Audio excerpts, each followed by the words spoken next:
Hello, what's up mga ka-J-Vlog? Welcome ulit sa panibagong video. And for today's video, another full review tayo ng isang device which is si iPhone 13 Pro Max. So na-purchase natin to last week sa Green Hills sa trusted natin seller, si Ate Mayet ng CMB Gadgets or Kenyal Telecom. So check natin kung maganda pa ba ang iPhone 13 Pro Max ngayong early 2025. Lalo na nag-price drop. Tara, let's go!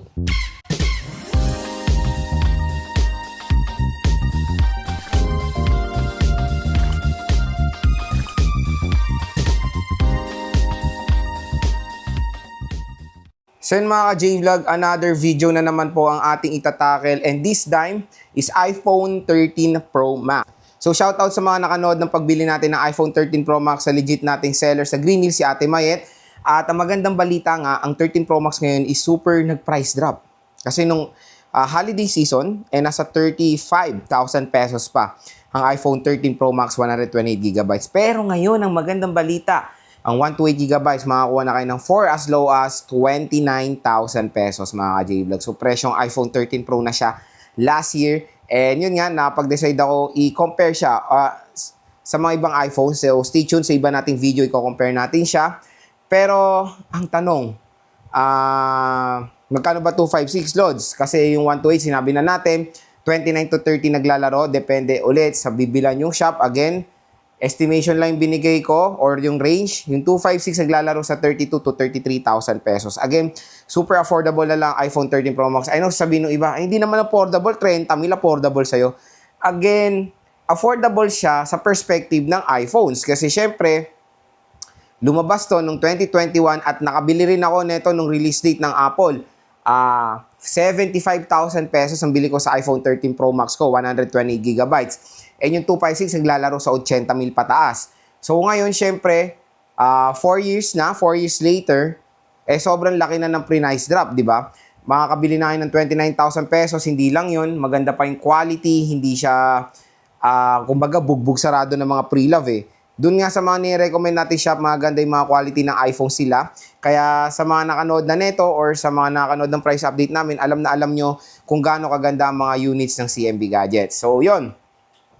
Na-release nga iPhone 13 Pro Max noong year 2021 at apat po na line-up yan. Meron tayong iPhone 13 mini, iPhone 13, 13 Pro at yung pinaka-top of the line, which is itong review natin, is the iPhone 13 Pro Max. So, ano ba ang pinagkaiba niya sa 12 Pro Max? Marami. Unang-una, ang cinematic. Smaller notch, bigger battery, and syempre, game changer sa Pro is 120Hz screen refresh rate. So, dito tayo nagsimula sa 120Hz screen refresh rate. Again, sa mga Pro model pa rin hanggang ngayong 2025 or 2024 na latest model ng iPhones is nasa Pro pa rin ang 120Hz. Ang base model, standard pa rin po yan na 60Hz refresh rate. So yun, meron tayo sa mga nagtatanong rin pala ng daily driver mo, bukod dun sa mga ni-review nyo. Ito usually ginagamit kong daily driver, iPhone 16 and iPhone 15 Pro Max. So yung mga iba na review unit, syempre, minsan dinidispose natin or pinapamigay natin sa kamag-anak natin. So ganun lang naman, marami kasi nagtatanong eh, tulad na sa Green Hills ako, Lods, ano ba ginagawa mo sa mga ni-review nyo? So nakikita nyo naman sa mga followers ko, di ba, nagpo-post ako ng mga for sale na units na mas mababa ang presyo, kumbaga. Okay? So yun. Usapang specs tayo. The iPhone 13 Pro Max is powered ng Apple A15 Bionic chip with triple rear camera system, 12 megapixel main, 12 megapixel ultra wide at 12 megapixel telephoto lens, and of course with LiDAR scanner itong 13 Pro Max. When it comes sa screen, meron siyang 6.7 inches Super Retina XDR OLED display na merong 120Hz screen refresh rate. So, napakataas ang refresh rate netong iPhone 13 Pro Max. So, masusubukan nyo rin naman. Take for example dito sa iPhone 15 Pro Max. Ayan. Smooth yung natin pag swipe. Dito tayo sa 16, which is merong standard na 60Hz. Ayan, tingnan nyo, mabagal siya ng konti, di ba? 60Hz versus 120Hz, di ba? Di ba? Ang bilis, oh. So, isang lang yan, mapapansin nyo sa 120Hz. Scrolling sa social media, mas smooth. And of course, sa gaming, malaking ring bagay ang 120Hz. Dahil yung ibang mga games ay support ng 120 FPS. Tulad na lang dito sa 13 Pro Max kung nag-game test tayo, support po ang 120 FPS sa Genshin Impact. When it comes sa body, same lang naman din sa mga niya. stainless steel, box type, and of course, matte glass na sobrang ganda pa rin hanggang ngayon 2025 yung ganyan design ng mga iPhones. Even though nag-transition na sila sa titanium, yung iba mas piniprefer pa rin yung stainless steel. And maraming nagugulat bakit mas mabigat ang 13 Pro Max sa 15 Pro Max. Again, mas lighter na po ang 15 series pataas dahil nga po titanium na ang ginagamit nila sa mga Pro models. Yet again, ang 13 Pro Max is still a powerful device ngayon 2025 at napakaganda niyang i-recommend sa mga consumers out there dyan. Lalo-lalo na kasi siya yung nasa gitna ng mga marami tayong ma-purchase na pre-love. Take for example, nasa gitna siya ng iPhone 11 and iPhone 12. Nasa gitna siya ng iPhone 14 and iPhone 15. Kaya maraming nag-prefer ng 13 series ngayon kasi parang nasa gitna yung specs eh. Nasa gitna lahat ng upgrades na yung wala sa iPhone 12, makukuha nyo sa iPhone 13 na meron din sa iPhone 14 na meron din sa iPhone 14. Take for example, cinematic. Take for example yung cinematic mode niya, di ba? So, again mga ka-J-Vlog, when it comes sa iPhone 13 Pro Max, nagtatanong rin sila, Lods, okay ba tong 13 Pro Max or magto-13 Pro ba ako? 13? Kasi to be honest mga ka-J-Vlog, napakakunti lang ng mga price difference sila. Yung 13 Pro kasi, sabihin na natin yung 128 nun, 26. Yung 13 Pro Max, 29. So, biruin nyo 3,000 piso lang magta-transition na kayo sa 13 Pro Max na ang pinaka main difference lang ng 13 Pro at 13 Pro Max of course sa screen size and yung battery. Yun lang. Performance-wise, chipset and all, screen, lahat, build quality, pareho-pareho lang po ang 13 Pro at 13 Pro Max. Lalo-lalo na sa mga consumers ngayon na naghahanap ng iPhone, yung pinaka-the best na gusto kong i-offer sa 13 Pro Max is yung camera talaga. Solid ang camera ng 13 Pro Max until now mga ka-J-Vlog. Unang-una dyan nga, ang panglalaban natin dito sa device na to is the Apple, is a cinematic mode. Again, pag nagva-vlog ako noon, nakikita nila, Lods, bakit ang ganda ng camera mo? Super background blur yung likod. Ano ba ginagamit nyo? Nagugulat sila na iPhone lang. Yung mga ibang consumers hindi alam yung cinematic talaga eh. So at least doon makikita nyo talaga. And magbibigay ako ng sample video ng cinematic mode para makita nyo kung gaano kaganda yung pagka-background blur at nakafocus lang sa subject. Ang maganda rin, cinematic mode can be used sa rear at front-facing camera. 12 megapixel camera, ayan, mababa, 12. Android natin, 108, 50. Again, mga ka-J-Vlog, yes, matataas ang megapixel niyan. Pero hindi po tayo nagbe-base sa taas ng megapixel. Nagbe-base tayo sa ganda ng camera, unang-una sa sensor. And of course, yung camera software optimization. So, kung lahat yan nagbe-blend, kahit na maliit ang megapixel niyan, makakapagbigay po yan ng outstanding camera quality na makikita natin sa 13 Pro. And the best talaga ang video camera ng iPhone 13 Pro Max, mga ka-J-Vlog. Kung naghanap kayo ng isang device na good for content, maganda yan i-gamitin. Ginamit ko yung 13 Pro Max ng 2021 to 2023 kasi nag-transition ako ng 2023 sa 14 Pro Max eh. Yan yung ginagamit kong go-to sa pagbablog. Napakalinaw. Marami rin ako nakikita sa comment section, ano ba gamit mong camera? Nagugulat sila na iPhone lang po ang ating ginagamit. So again, for content creation, gaming, viewing experience na maganda, outstanding, and of course, good sound quality. Maganda naman i-reco ang iPhone 13 Pro Max ngayon 2025. So, tatanong, Lods, okay ba yan? 29,000 pesos eh. Medyo mahal. Definitely mga J-Vlog sa kanyang presyo. Again, sinabi ko nag-price drop na to. Last year, nasa 30,000 plus-ish pa to. Ang SRP neto is 75K. At ang maganda doon, matagal nyo pa magagamit ng 13 Pro Max kasi matagal pa po ito masosupport ng iOS update. And mas matagal po ang depreciation value ng iPhones compare sa mga Androids. Kaya magandang bumili tayo. Kaya mas maganda talagang mag-invest sa iPhone. Kasi kumbaga, nandun ang performance, nandun ang value, at syempre, very user-friendly ang kanilang OS. So, explore natin yung nabili nating iPhone 13 Pro Max. So, ito siya. Ayan. So, ito yung Sierra Blue na nakuha natin. Kung makikita nyo naman mga ka-J-Vlog, napakinis pa naman ng gilid nito. So, again, dito tayo bibili sa CMB Gadgets. Napakaganda ng mga devices nila. Again, pwede rin natin to pa-trio tools para makita. And very transparent naman sa shop na yan. At lahat or karamihan ng mga units na vlog natin, gini-game test review and all, ay galing po sa CMB Gadgets para mapatunayan din natin na lahat ng mga devices dyan ay 100% legit. So, si iPhone 13 Pro Max ay meron triple rear camera system.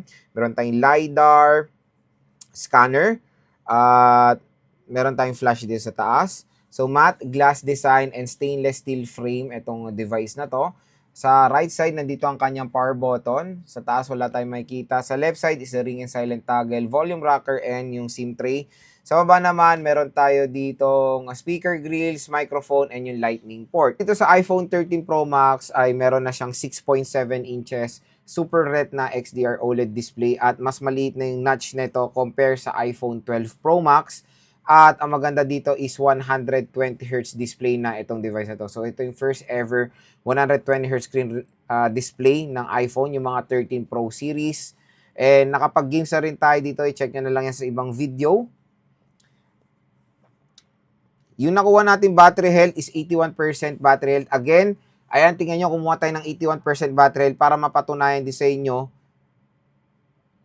na yung mga ganitong battery capacity is good to purchase pa rin. Quick reminder lang na 2021 po ito lumabas, kaya matik, iba talaga mga battery health nito, isa sa 80 plus na. Kahit na mag-service na to, mag 78, 75, still working properly pa naman itong iPhone 13 Pro Max. Hindi naman meaning pag nag-79 na nakalagay services, papalitan nyo na agad-agad. Observe nyo muna yung smartphone nyo, kung nagloloko na ba yung charging and all, mabilis siya mag-overheat, yun yung mga sign na palitin na yung mga battery. Pero kung wala pa naman at very good condition pa naman yung iPhone nyo, huwag nyo munang palitan yung battery. So, dito tayo sa camera. Syempre, dito nag-introduce yung very usable at very favorite kong feature ng iPhone is a cinematic mode. Meron tayong video na meron tayong 0.5 for the video, 3 times optical zoom na hanggang 9 times digital zoom tayo for the video. Support niya ang 4K video recording up to 60 FPS. Okay, sa photo naman, meron din tayong ultra-wide, 3 times optical zoom pero hanggang 15 times digital zoom tayo. Meron din tayong portrait mode for background blur and of course panorama shots. Slow-mo is up to 240 FPS. And pagdating sa front camera is 120 FPS. Meron din cinematic mode ang front-facing camera ng 13 Pro Max. And sa video, maganda rin na support niya rin ang 4K video recording. Siyempre, meron din tong portrait mode mga ka-J-Vlog for background blur sa front-facing camera. So, very basic lang naman ang ating camera app dito sa iPhone 13 Pro Max. And siyempre, napakaganda ng speakers nito dahil dual stereo speakers etong device na to. So, yun mga ka-J-Vlog ang ating full review dito sa iPhone 13 Pro Max ngayon 2025. Ang pinaka-main question, Lods, okay ba to purchase? Definitely mga ka-J-Vlog, napakaganda pong i-purchase ng 13 Pro Max hanggang ngayon.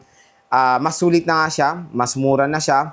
At kung tulad na sinabi ko kanina sa earlier part ng ating video, perfect na perfect siya for content creation. Napakaganda ng camera niya. Hindi lang yon. Lahat ng games na tinest din natin is super smooth. Even Genshin Impact. Genshin Impact, you can play dito up to 120 FPS na no problems tayo na experience. Walang mga malalang frame drop. Kaya niya naman i-handle ang Genshin Impact. So, ganyan natin mapapatunayan na solid pa rin ang Apple A15 Bionic chip. Biruin mo 4 na taon na tong device na to. Pero yung performance niya is makikita pa rin natin o kayang-kaya niya pa rin makipagsabayan sa mga flagship and mid-range smartphone ngayon ng Android. So kung interested kayo sa iPhone 13 Pro Max, i-check nyo na po yung link sa description box nung shop na nire-recommend natin, si Ate Mayet ng CMB Gadgets. And of course, meron silang permanent shop, Kingel Telecom by CMB Gadgets, 3rd floor V-Mall, Green Hills, San Juan City. Sabihin nyo lang napanood nyo kay J-Vlog, ibibigyan pa kayo matic discount ng shop na yan. So ano pang hinihintay nyo habang sale pa ang CMB Gadgets? Pumunta na kayo dyan. At sa mga nagtatanong, Lods, okay ba? Kasi nakikita ko sa CMB, puro 80 plus ang battery health. Definitely mga J-Vlog, it's very normal na makakita na kayo ng 80% pataas na battery health. Or sabihin na natin 89 pababa na battery health ng iPhone 13 Pro Max. Again, 4 years na to. Ito nga ang 15 Pro Max ko, mag-iisang taon pa lang, 92% na battery health. Again, yung battery health ay nagdedepende yan sa paggamit. Meron tayong makikita pang 13 Pro Max matataas kasi iba-iba naman ng pattern tayo ng paggamit sa bawat consumers, di ba? Ako kasi ginagamit ko to as my daily driver, content creation, editing, Facebook, gaming, lahat. Kaya mabilis talaga siyang bumaba yung battery health ng iPhone 15 Pro Max ko. Compare dito sa iPhone 16 ko, ginagamit ko to for vlogs din, pero hanggang ngayon is 100% battery health pa rin. Secondary smartphone versus primary, kung makikita nyo, mas mabilis talaga malobat pag yan talaga yung masyado yung ginagamit na device. Battery health is just a guide. Huwag tayong magbe-base masyado sa battery health. Pag bibili ng iPhone, tingnan nyo pa rin ang kapasidad ng baterya ng inyong device. iPhone 13 Pro Max, 4,000 plus mAh battery capacity. Isa to sa pinakamakunat na battery ng iPhones na pwede nyong ma-purchase.